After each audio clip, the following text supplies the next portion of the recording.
नमस्कार, let's grow पर आप सभी का स्वागत है। हम प्रीवियस ईयर क्वेश्चन डिस्कस कर रहे हैं मैथमेटिक्स सेक्शन 2010। ये पार्ट 3 है। Question number 55, the value of x for which the function fx is equal to sin x plus cos 2x 0 is less than x is less than equal to pi attains a maximum value is. हमें पता है जब हम किसी की maximum value निकालते हैं किसी फंक्शन की, तो हमें उसका f डैश x निकालना होता है, यानी कि फर्स्ट डेरिवेटिव निकालना होता है, जिसको हमें 0 के इक्वल पुट करना होता है। फिर हम f डबल डैश यानी कि सेकंड डेरिवेटिव निकालते हैं फंक्शन का। उससे जो यहाँ से हमें फर्स्ट डेरिवेटिव से जो वैल्यू निकलती है उसको हम यहाँ पर चेक करते हैं for maximum and minimum value. तो यहाँ पे जो हमारे पास क्वेश्चन पूछा गया है, वो यहाँ पे फंक्शन हमारे पास दिया है F X equal to sine X plus cos 2x।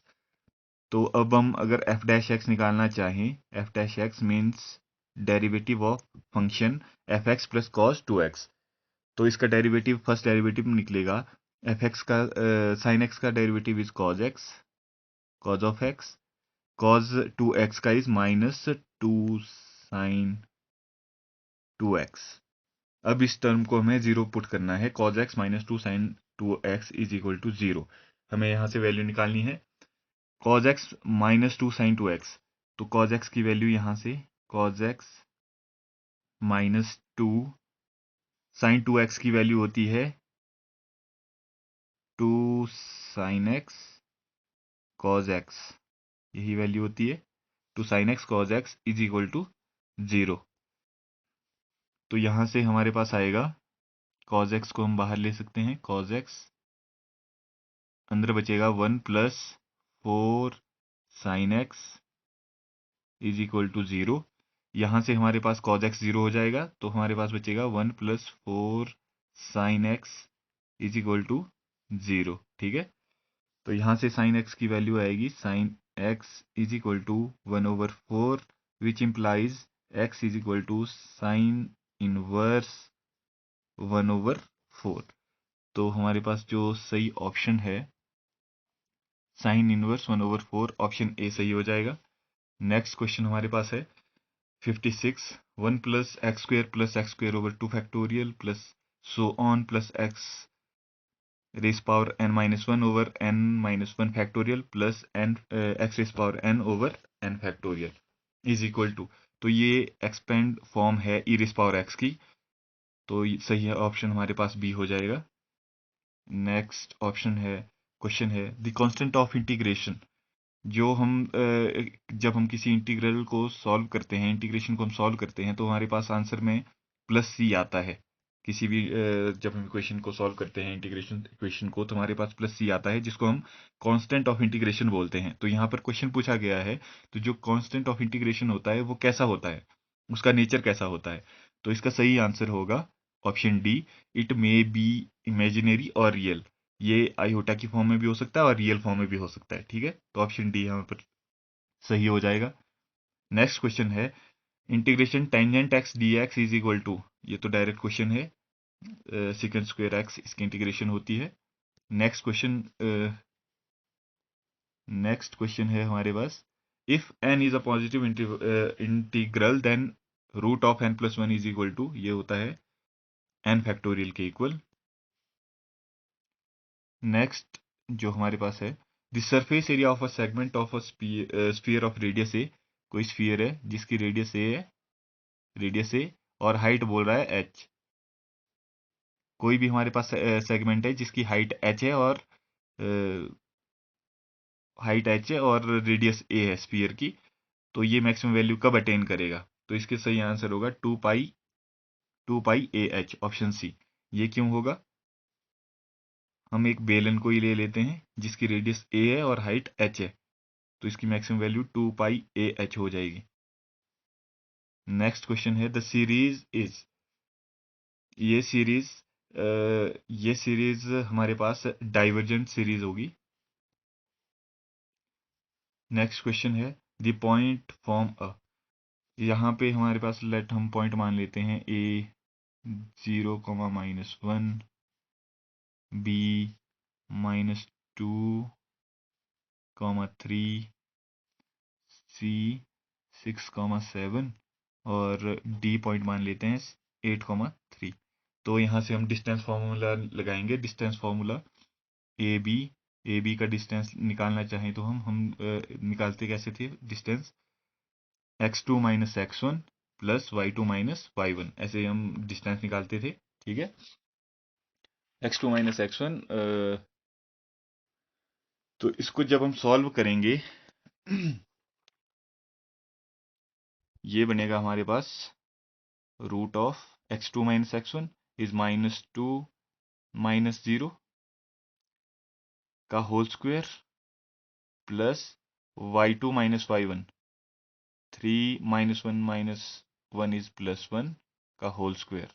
ठीक है, ए बी, नेक्स्ट पेज में ए बी की वैल्यू हमारे पास आ जाएगी यहाँ से √20, और अब हमें निकालना है बी सी हमारे पास निकलेगा root of x2 minus x1, वही x2 माइनस x1 का whole square plus y2 minus y1 का होल स्क्वायर का स्क्वायर रूट। तो ये बनेगा हमारे पास 6 + 2 का square whole square plus 7 minus 3 का होल स्क्वायर, और इसको सॉल्व करके वैल्यू आ जाएगी हमारे पास √80। ठीक है, और उसके बाद हमारे पास हम निकालेंगे सी डी में हमारे पास निकलेगा x2 माइनस x1 8 माइनस 6 का होल स्क्वायर प्लस 3 माइनस 7 का होल स्क्वायर का स्क्वायर रूट, जिसको सॉल्व करके हमारे पास आ जाएगा √20।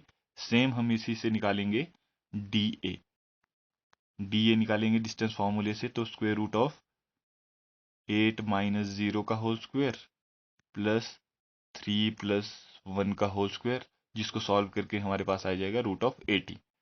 तो ठीक है, अब अभी हमारे पास ए बी यहाँ पे आया है √20, बी सी हमारे पास आया था √80, और सी डी हमारे पास आया था √20, और डी ए हमारे पास आया था √80। तो यहाँ से हम देख सकते हैं A B is equal to C D, दोनों √20 है, और B C is equal to D A, दोनों √80 है। तो A B is equal to C D and B C is equal to D A. तो ये एक रेक्टेंगल है। सेम आप निकाल सकते हैं इसका जो कर्ण होता है वो हम यहाँ से निकाल सकते हैं। तो इसका सही ऑप्शन जो हमारे पास होगा, सही ऑप्शन होगा हमारे पास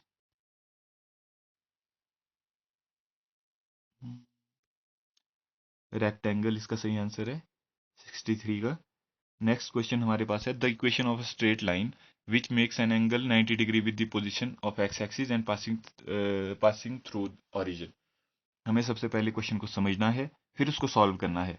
the equation of a straight line, एक स्ट्रेट लाइन है, उसकी इक्वेशन निकालनी है जो 90 डिग्री का एंगल बनाती है एक्स एक्सिस के साथ। सपोज ये हमारे पास है, यहाँ पे ओरिजिन है, ये ओरिजिन हो गया, ये एक्स एक्सिस है, और ये हमारे पास वाई एक्सिस है। अब ये बोल रहा है हमारे पास एक ऐसी इक्वेशन निकालनी है हमने जहां पर एक्स की जो एक्स के साथ 90 डिग्री का कोण बनाए, ठीक है, और ओरिजिन से पास भी करे। तो ओरिजिन से एक ही पास कर रही है, जो 90 डिग्री का एंगल भी बना रही है वो ये है, वो यही लाइन है, वाई एक्सिस की लाइन। तो यहाँ पर हम देखेंगे, यहाँ से वाई की वैल्यू है और यहाँ से एक्स की वैल्यू है। यहाँ पे वाई की वैल्यू की कोई वैल्यू है वाई का, पर एक्स की यहाँ पर कोई वैल्यू नहीं है क्योंकि एक्स यहाँ पर 0 है। तो हमारे पास आंसर हो जाएगा एक्स इज इक्वल टू 0। यहाँ पे ऑप्शन ए सही हो जाएगा। नेक्स्ट क्वेश्चन है the distance between two parallel straight line. यहाँ पे थोड़ी मिसप्रिंटिंग हुई है इनसे। y is equal to m x is equal to c नहीं होगा, ये होगा y is equal to m x plus c. Y is equal to m x plus c, और नेक्स्ट इक्वेशन होगी y is equal to m x plus d. ठीक है,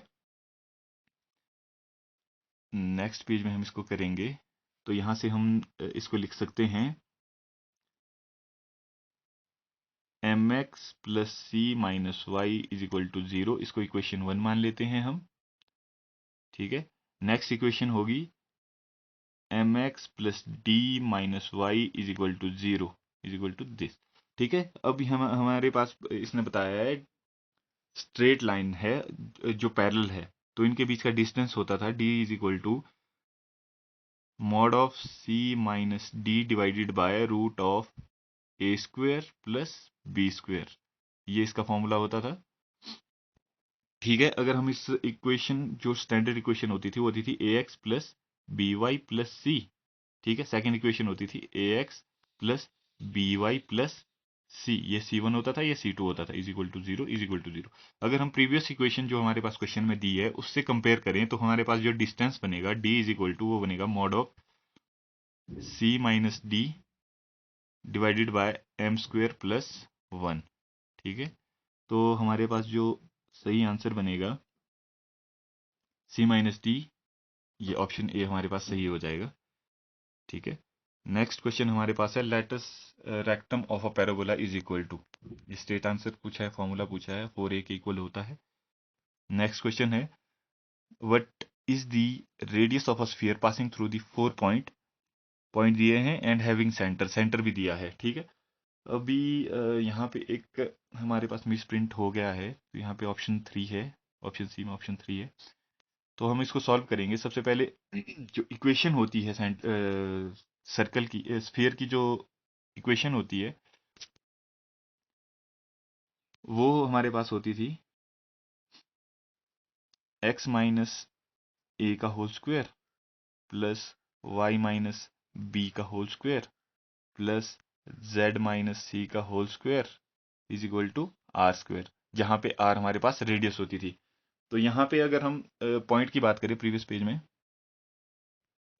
यहाँ पे अगर हम पॉइंट की बात करें, ये पॉइंट ए, अगर हम इसको भी पुट करना चाहे, यहाँ पे हम हमारे पास जो इक्वेशन बननी चाहिए, ये हमारे पास दिए हुए हैं ए बी सी, यानी कि ए की वैल्यू हमारे पास है 1, बी की वैल्यू हमारे पास है 3 और सी की वैल्यू हमारे पास है 4।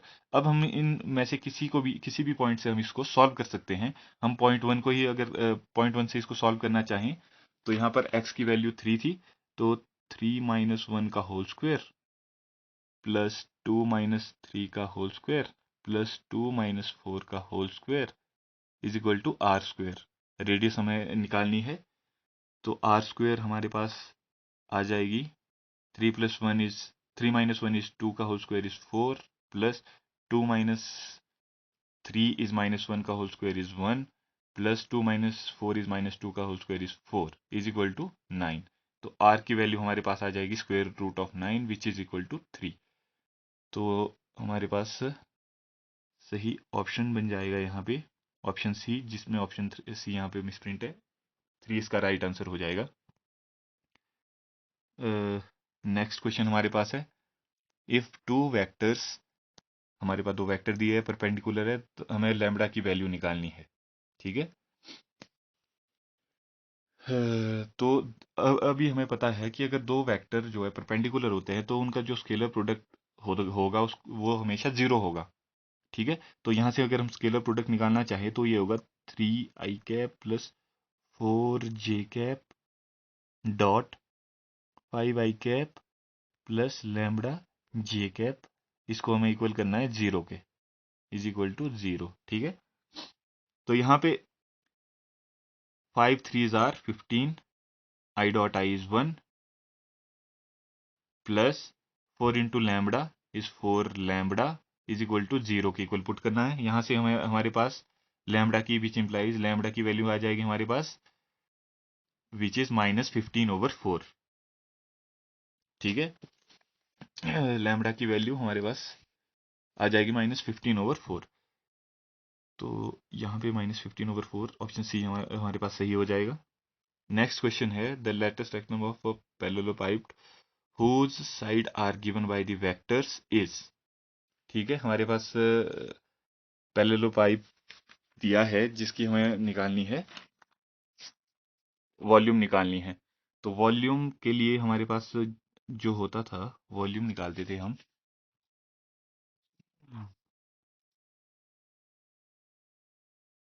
वॉल्यूम, इसका जो सही आंसर है वो है option d 286। Volume of a parallelepiped ये निकलता है v is equal to a vector b vector c vector.